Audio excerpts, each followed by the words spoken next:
Yeah. Mas malamig na siya ngayon. Wala pang bus.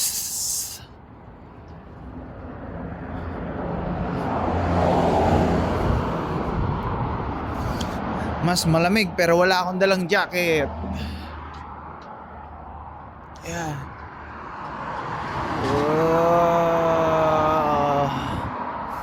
Oh, yung Haris naghuhugas ng sasakyan. Haris tawag sa mga tagapamahala ng mga building.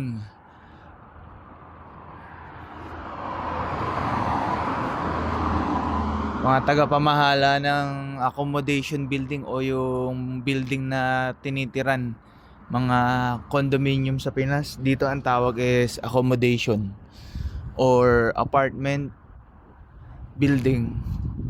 Yan. Or tinatawag na residential building. Yan yung baba. Normally kapag ganyan naghuhugas ng sasakyan ng Haris, sideline yan. Nakakontrata na yan. Yan. Ayun na, may bus na. Ay, hindi pala dump truck.